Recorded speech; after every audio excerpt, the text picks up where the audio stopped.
तो आइए बात करते हैं आज के मुख्य समाचार में देश भर की तमाम बड़ी खबरों पर एक नजर डालते हैं। इससे पहले आप हमें कमेंट में जरूर बताएं कि आप ये वीडियो कहां से देख रहे हैं।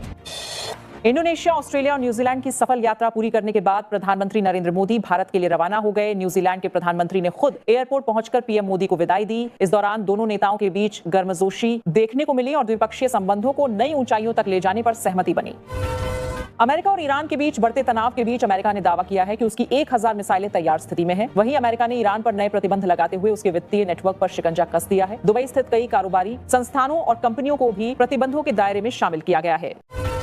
1 अगस्त से दिल्ली में महिलाओं की मुफ्त बस यात्रा के लिए पिंक स्मार्ट कार्ड अनिवार्य कर दिया जाएगा। हालांकि 31 जुलाई तक पुरानी पिंक टिकट व्यवस्था जारी रहेगी ताकि यात्रियों को नई व्यवस्था अपनाने में परेशानी न हो। दिल्ली में एक बार फिर यमुना नदी प्रदूषण की चपेट में दिखाई दी। नदी की सतह पर सफेद झाग नजर आने लगे हैं। बारिश के बाद भी प्रदूषण की स्थिति में कोई खास सुधार नहीं होने से पर्यावरण को लेकर चिंता बढ़ गई है। केंद्र सरकार ने राष्ट्रगान और राष्ट्रगीत के गायन को लेकर नए दिशा निर्देश जारी किए हैं। आदेश के मुताबिक जब दोनों गीत एक साथ गाए जाएंगे तो पहले वंदे मातरम और उसके बाद जन गण मन प्रस्तुत किया जाएगा। स्विगी इंस्टामार्ट पर खाद्य सुरक्षा मानकों के उल्लंघन का आरोप लगा है। एफएसएसएआई ने कंपनी को नोटिस जारी कर एक्सपायर्ड और खराब खाद्य सामग्री की सप्लाई को लेकर जवाब मांगा है और मामले की जांच शुरू कर दी गई है। केंद्रीय मंत्री नितिन गडकरी ने कहा कि E20 पेट्रोल के इस्तेमाल से गाड़ियों का माइलेज थोड़ा कम हो सकता है, लेकिन इससे इंजन को कोई बड़ा नुकसान नहीं होगा। अगर किसी वाहन में E20 की वजह से खराबी आती है तो संबंधित कंपनी का ग्राहकों के पार्ट्स मुफ्त में बदलने की जिम्मेदारी उठाएगी। कांग्रेस ने सोशल मीडिया पोस्ट के जरिए केंद्र सरकार पर निशाना साधा। पार्टी ने कहा कि देश की जनता महंगाई, बेरोजगारी और अन्य समस्याओं से परेशान है, लेकिन सरकार जनता के मुद्दों से ध्यान हटाकर केवल प्रचार और राजनीतिक कार्यक्रमों में व्यस्त दिखाई दे रही है। मुख्यमंत्री शुभेंदु अधिकारी ने बहरामपुर में हुमायूं कबीर को लेकर भी तीखी टिप्पणी की। उन्होंने कहा कि वह किसी भी जनप्रतिनिधि की गैर जिम्मेदाराना और आपत्तिजनक टिप्पणियों को बर्दाश्त नहीं करेंगे और कानून के मुताबिक कार्रवाई की जाएगी। तृणमूल कांग्रेस के बैंक खातों को फ्रीज किए जाने के मामले में ममता बनर्जी गुट ने कोलकाता हाईकोर्ट का दरवाजा खटखटाया है। इस मामले में 13 जुलाई को सुनवाई होगी और राजनीतिक हलकों की नजर अदालत के फैसले पर टिकी हुई है। मुख्यमंत्री योगी ने विपक्ष पर हमला बोलते हुए कहा कि पहले मंदिरों के विकास के लिए आने वाले धन का इस्तेमाल कब्रिस्तानों और अन्य कार्यों में किया जाता था। उन्होंने आगे आरोप लगाया कि पिछली सरकारों ने धार्मिक और सांस्कृतिक धरोहरों की उपेक्षा की, जबकि वर्तमान सरकार उनके संरक्षण को प्राथमिकता दे रही है।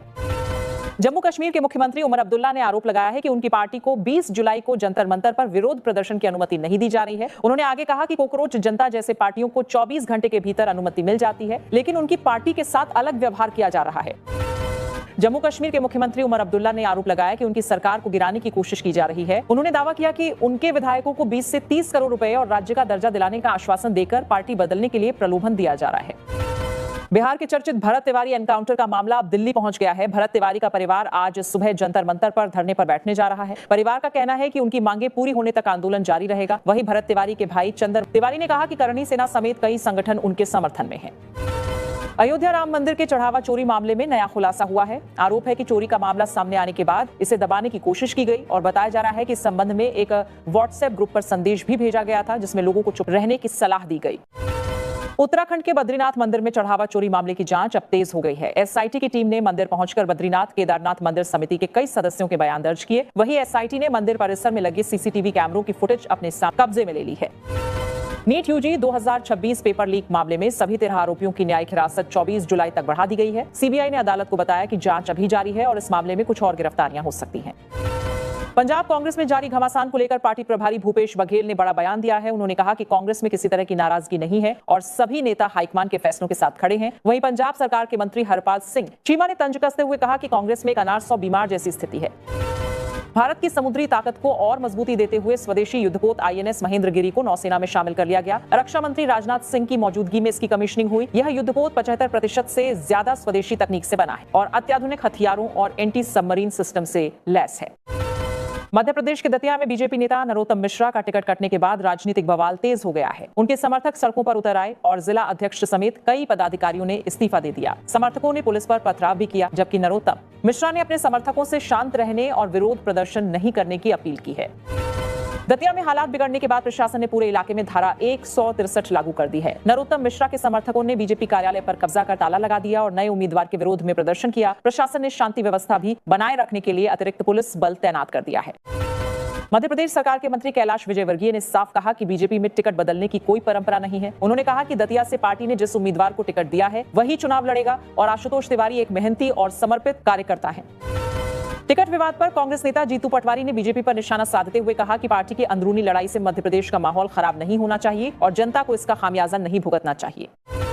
उत्तर प्रदेश के कुशीनगर में मुख्यमंत्री योगी आदित्यनाथ ने 525 करोड़ रुपए की विकास परियोजनाओं की सौगात दी। इस दौरान उन्होंने कहा कि 2017 से पहले प्रदेश में न नीति थी और न ही नियत, लेकिन अब उत्तर प्रदेश में कानून व्यवस्था बेहतर हुई है और प्रदेश विकास की नई राह पर आगे बढ़ रहा है। समाजवादी पार्टी और बीजेपी के बीच फिल्म सिटी को लेकर जुबानी जंग तेज हो गई है। अखिलेश यादव ने सोशल मीडिया पोस्ट के जरिए तंज कसते हुए पूछा कि क्या उत्तर प्रदेश की फिल्म सिटी में शूटिंग शुरू हो गई है और क्या कानपुर में बनने वाली फिल्म सिटी का वादा भी पूरा होगा। ललिता हत्याकांड को लेकर सपा प्रमुख अखिलेश यादव ने योगी सरकार पर निशाना साधा। उन्होंने कहा कि जब व्यवस्था संभालने वाले ही बेलगाम हो जाएं, तो आम लोगों को न्याय कैसे मिलेगा। उन्होंने पुलिस कार्रवाई पर सवाल उठाते हुए पीड़ित परिवार को जल्द न्याय दिलाने की मांग की। एआईएमआईएम प्रवक्ता शादाब चौहान ने अखिलेश यादव के सनातन ही समाजवाद है वाले बयान पर हमला बोला। उन्होंने कहा कि यह बयान दिखाता है कि समाजवादी पार्टी अब सॉफ्ट हिंदुत्व की राजनीति की ओर बढ़ रही है और अपनी पुरानी विचारधारा से दूर होती जा रही है। उत्तर प्रदेश के कौशाम्बी में धर्मांतरण के आरोप में 4 मौलवियों के खिलाफ एफआईआर दर्ज की गई है। आरोप है कि ये लोग झाड़ फूंक और पानी पिलाने के नाम पर लोगों को धर्म परिवर्तन के लिए उकसा रहे थे। 9 जुलाई को हिंदू संगठनों ने मजार पर धर्मांतरण और लव जिहाद का आरोप लगाते हुए विरोध प्रदर्शन किया था।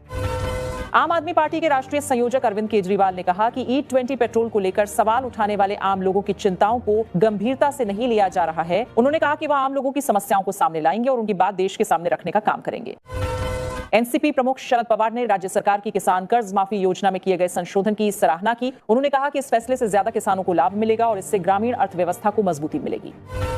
बिहार के बागीपुर विधानसभा उपचुनाव में बीजेपी ने अपना उम्मीदवार बदल दिया है। पार्टी ने पहले घोषित अभिषेक बंटी की जगह नीरज कुमार सिन्हा को प्रत्याशी बनाया है। उम्मीदवार घोषित होने के महज 72 घंटे के भीतर पार्टी को यह बड़ा फैसला लेना पड़ा।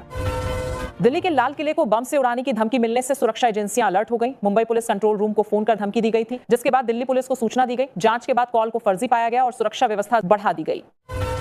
हिमाचल प्रदेश के सिरमौर और शिमला में लगातार बारिश के कारण कई जगह भूस्खलन हुआ है। कई गाड़ियां मलबे में दब गई हैं और कई मकानों पर खतरा मंडरा रहा है। प्रशासन ने प्रभावित इलाकों में राहत और बचाव कार्य तेज